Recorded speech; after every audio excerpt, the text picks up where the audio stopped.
Fala galera, aqui quem fala é Felipe Carmelo e estamos iniciando mais um vídeo do canal. O vídeo de hoje eu falarei sobre a segunda fase da FUVEST, né, outra prova muito concorrida aqui do Brasil, mas primeiramente eu não poderia deixar de falar da Unesp que se foi, né?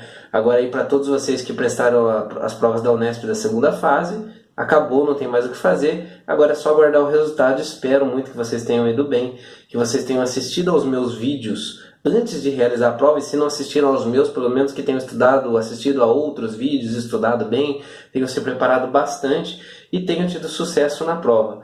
Agora não tem mais o porquê falar da Unesp por enquanto, depois falaremos outras coisas, mas agora vamos falar dos próximos vestibulares. Lembrando aqui que eu não tenho como dar conta de todos os vestibulares do Brasil, então eu destaco os mais concorridos, os que têm mais inscritos, os daqui do estado de São Paulo, que eu tenho maior conhecimento por trabalhar mais, inclusive me formei agora pela Unesp daqui de Assis, então acabo tendo mais conhecimento das provas aqui de São Paulo, e são as provas talvez aí as mais procuradas pelo Brasil inteiro, né? Muita gente do Brasil todo procura a Unesp, a USP, a Unicamp, entre outros, o Enem, né? Que essa é a principal prova, então também trato bastante do Enem, e até algumas do Paraná. Mas agora o foco são em duas provas, a FUVEST e a Unicamp. Nesse vídeo aqui eu falarei sobre a FUVEST, que abre vaga para a USP, Universidade de São Paulo, também muito procurada.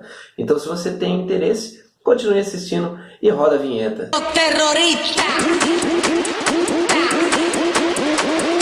Bom, gente, primeiro de tudo, que vocês precisam saber, a USP mudou, né? Como assim a USP mudou? Ocorreram mudanças esse ano na prova da USP, que tem sido uma tendência das provas. As provas nos últimos anos de vestibular, elas têm sofrido algumas mudanças. E a USP teve uma muito significativa esse ano, que foi a passagem de 3 dias na segunda fase para apenas 2. Então agora, vocês que irão prestar as provas da segunda fase da USP, acredito que vocês já estão sabendo isso, pelo menos quem tem estudado já está antenado, né? A USP serão 2 dias na segunda fase, sempre foram 3. Isso é muito bom, gente, é muito bom para você que vai prestar a prova, é muito bom, é um dia menos, né?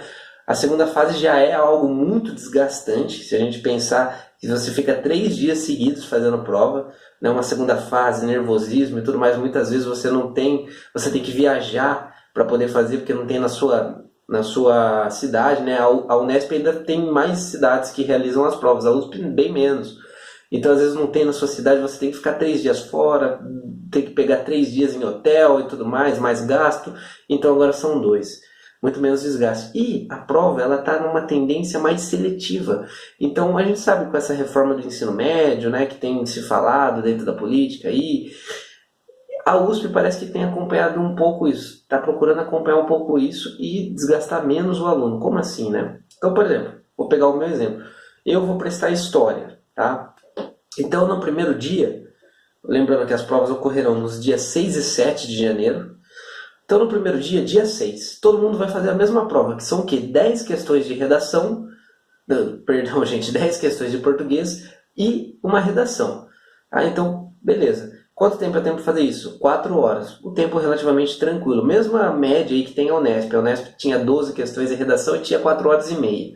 Então, aqui vai dar praticamente na mesma, né? A média de 11 minutos por questão. Tá. Então, um tempo até relativamente tranquilo. Então, esse é o primeiro dia, todo mundo faz exatamente a mesma prova. Fiquem atentos com as obras literárias que são cobradas pela USP, né? Tem aquela lista obrigatória. Bom, aí beleza. Aí vem o segundo dia, né? E o que é o segundo dia? O segundo dia é o dia de habilidades específicas. Serão 12 questões apenas, né? E agora mudou uma coisa. Antes, a prova específica ela podia cair de 2 até 3 matérias diferentes. Então, por exemplo, eu vou prestar história, podia cair no máximo 3 matérias diferentes, tipo história, geografia e filosofia, vamos supor. Beleza. E caía, na verdade, antes só, porque a gente sabe que a USP não cobra, né, filosofia e sociologia. Infelizmente, ainda é uma coisa que tem que se mudar.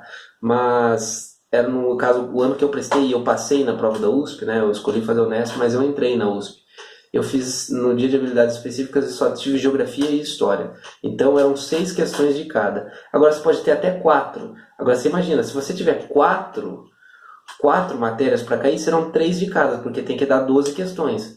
Então, fique atento. Não, acredito que todo mundo que está estudando, está na pegada aí, sabe quais serão os assuntos, não os assuntos, mas as matérias exigidas Então, eu, por exemplo, que presto história, obviamente que não tem o porquê eu ter matemática na segunda fase. Isso é muito bom, foi isso que eu falei, né, dessa tendência da USP. Porque eu, por exemplo, ó, prestei história. Então, na primeira fase, eu já tive que fazer química, física, matemática, que são aquelas coisas exigidas, né, as matérias obrigatórias e exigidas pelo ensino médio. Normal. Agora, a segunda fase é a hora de peneirar para ver se eu tenho uma base, pelo menos sólida, daquilo que eu quero prestar. O que é muito bom, porque é muito ruim eu entrar, por exemplo, no curso de História sem saber exatamente nada de História. Eu não preciso ser um historiador, óbvio que eu não vou ser, né? Mas eu preciso ter pelo menos uma base para eu não sofrer tanto dentro da universidade. Então, a prova vai cobrar isso. Ó, você quer prestar História? Então, vamos ver se você é bom na parte de Humanidade, você tem uma base aí, pelo menos, em História, Geografia, sabe fazer questões interdisciplinares. Então, essa é a tendência da USP. Então, veja bem o curso que você vai prestar e o que a prova vai exigir. Quais matérias? Essa é a primeira dica, tá? Então, dia 6 e 7, abertura dos portões meio-dia e meio, tá? E os portões fecham às 13 horas. Bom, então não se atrasem, por favor, tá, pessoas? Então é isso que vocês precisam saber da data, né, e da prova. Da redação eu vou fazer um outro vídeo, também vou fazer um outro vídeo corrigindo algumas questões da segunda fase da USP, assim como eu fiz com a Unesp. A redação é aquela dissertação clássica igual da Unesp, tá, gente? Então, aqui não tem muito segredo. Então, o que eu queria falar para vocês era isso, né? Eu separei aqui para vocês várias coisas bacanas, tá? Uma coisa importante que as pessoas sempre perguntam. O que levar na prova? O que eu posso levar? Aqui você vai poder levar uma caneta transparente de tinta azul. A Unesp pediu de tinta preta, a USP está pedindo azul, tá? Então, fiquem atentos a isso. Pode levar lápis? Pode. Pode levar borracha? Pode. Régua? Pode. Lapiseira? Não. Celular? Não. Relógio? Não. Então, fiquem atentos a isso. Tudo isso está no site, né? Vocês podem procurar. É só digitar no Google, mas vale a pena falar. Aqui eu separei várias listinhas para vocês dos assuntos mais cobrados em História e Geografia, tá, gente? Então, eu estudei bastante sobre isso, vi algumas provas e peguei algumas coisas aqui para vocês. Então, eu vou até ler aqui para vocês o que eu separei. Então, por exemplo, em Geografia, o que dá para a gente esperar da prova da USP, né? A FUVEST da segunda fase em Geografia. O que a gente pode esperar? Primeiro de tudo, né? Mais uma vez, os problemas ambientais e problemas urbanos é um assunto extremamente importante e extremamente cobrado. Então, todos aqueles assuntos, aqueles problemas ambientais, erosão, lixiviação, né, todos ligados geralmente ao desmatamento, problemas urbanos, ilhas de calor, inversão térmica, entre outras coisas, esses assuntos são muito cobrados. Lembrando que a USP é a prova mais difícil de todas as outras, a prova da FUVEST. Por quê? Porque ele é mais conteudista. Geralmente, né, igual, assim como na Unesp, a segunda fase tem você vê a questão número 1, por exemplo, letra A e B. Tá? Vai ter a letra A e a B. Geralmente segue aquele mesmo padrão. A A é mais fácil que a B. A B geralmente é bem específica da USP. Então eles exigem mais conteúdo. A USP privilegia aquele aluno que estudou mais, que leu mais, que teve acesso a uma educação melhor. Então ela é a prova mais conteudista de todas daqui de São Paulo. Então fiquem atentos. E o que cai então? Problemas ambientais urbanos cai bastante. Processo de urbanização no Brasil, também muito cobrado pelas outras, né? Domínios morfoclimáticos do Brasil, a estrutura fundiária do Brasil, isso cai bastante, né? A questão a lei de terras, a questão agrária do Brasil, a USP gosta muito, então fiquem muito atentos com essa questão agrária, que é um problema muito permanente, né, da nossa sociedade, e a USP gosta muito de exigir isso, tá? Também estudem muito a questão da globalização e dos fluxos migratórios. A USP adora, e a USP tem pedido cada vez mais geopolítica atual, que a gente chama de atualidades. Tá? Então, fluxos migratórios é um assunto muito atual. Então, fiquem atentos que tem uma alta chance de estar na prova.